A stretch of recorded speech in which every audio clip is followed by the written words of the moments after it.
Ken, I'm going to jump to you now. Screenworks is another prime example of a regionally based organization that has had some very significant successes in raising dollars philanthropically.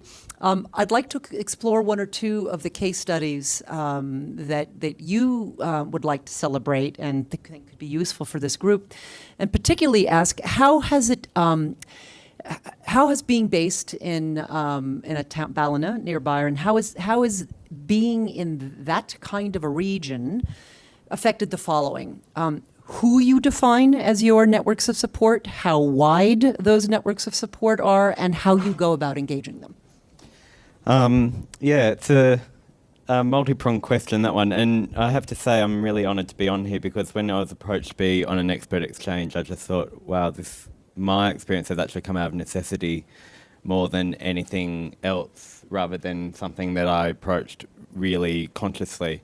To set the context in the same way as what Sheena did back in 2014, the budget that was thrown down, the federal budget, meant that there was a massive cut to Screen Australia, and that cut to Screen Australia meant that funding to organisations such as Screenworks, and also to organisations like Metro Screen and Wide Angle TV Tasmania and many of the others around Australia, was actually cut completely.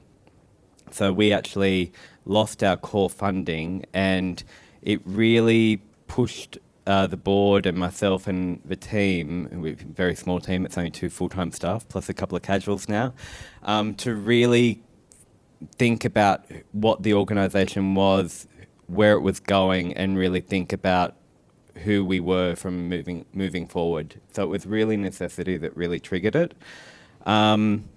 Luckily, I have a great board and a wonderful board who I can come up with crazy, wacky ideas, and they go along with it. But I think that's a really important thing as well. So we lost funding. We're lucky in our region, in the Northern Rivers, to have a group called Sourdough. And Sourdough, at the time, it's a little bit more structured now, is a group of local business consultants, retired mainly. They're the CEOs of sugar industries, and a whole range of people who actually get together to help projects or local businesses and startups to actually help grow in the region, to help the economic impact that they can actually have. And they actually nearly all do it in their own time, and that's an amazing support mechanism in that region. That group, we went to them and told them our situation. And I thought that would be a great way of actually tapping into their nest eggs. But what they actually provided us was something very, very different. What they provided us was a business mentor who actually sat down with me week upon week and actually helped us reshape and reform the organisation and its business models. And so what we saw, at the time, we were about 89% government funded. So we were really, in that risk area, really high risk area, and we needed to get that down. And so we needed to diversify our revenue streams and really try to grow it so that if one was to drop down, then maybe another one would actually come up.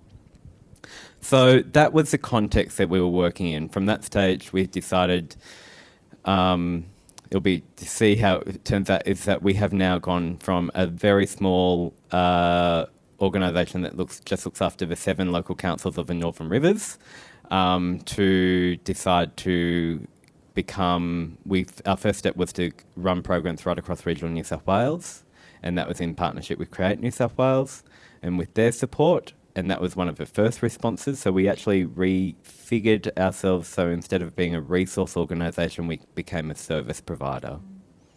And just changing that terminology changed how we approached everything.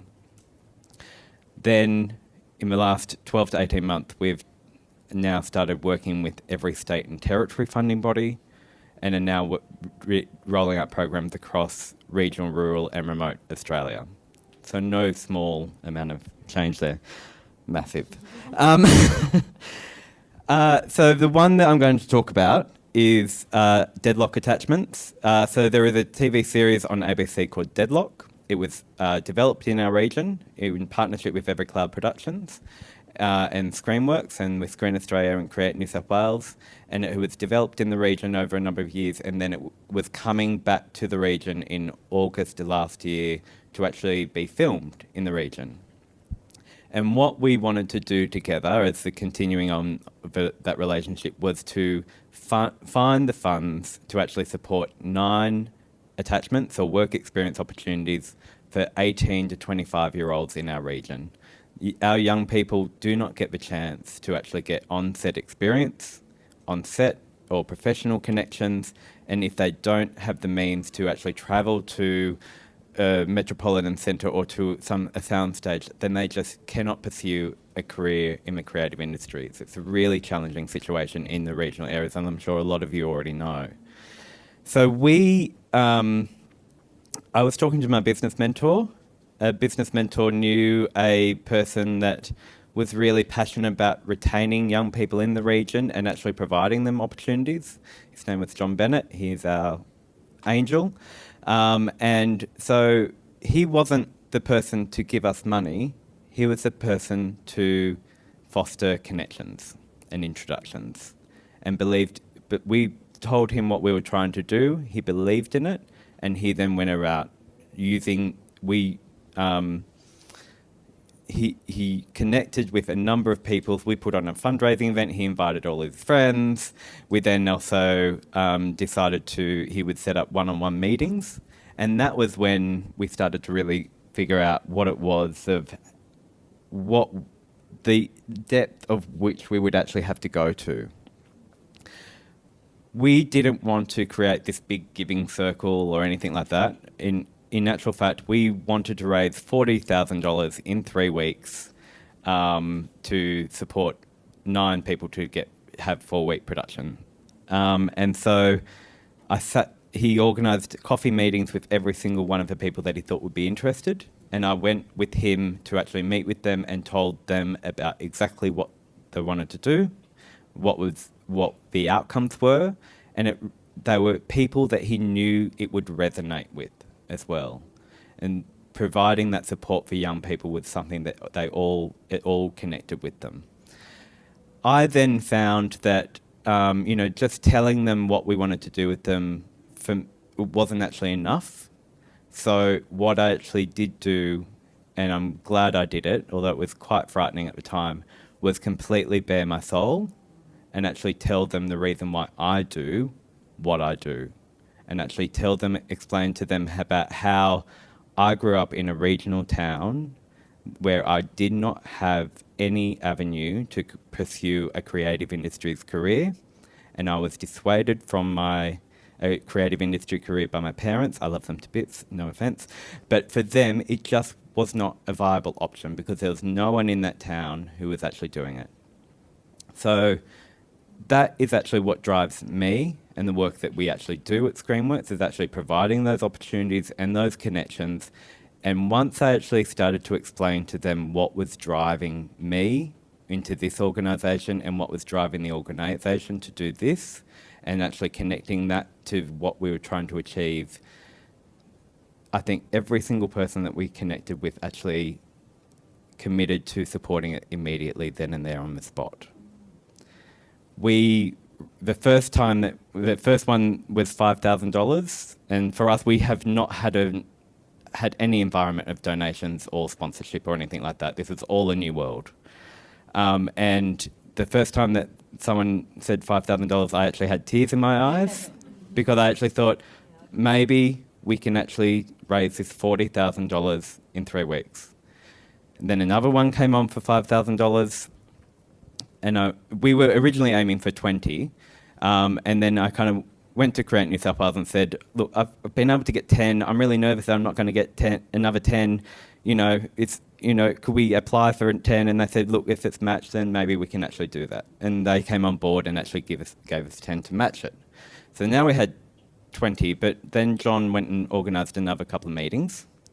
And then because I was then able to not only tell my story, but talk about the confidence that other people had in this project, and actually using that, people who had already actually committed to that, and also that the government was also committing to it, there was a real legitimacy to it, there was an authenticity to it, and there was also, this is actually going to happen, and so they wanted to come on board as well. And so we raised for $40,000 in the 3 weeks that it was required to do. We then did a call out, and we got 9, they were nearly all 18 to 21-year-olds. There was an Aboriginal 18-year-old, that would just, it was from a family that would never, ever have the means to be able to do it. And out of those 9, more than half of them have now actually gone on to additional employment in the screen industry and have actually retained those connections that they made on set and the experience that they had on that production. And that, you know, it's still one of my favourite stories.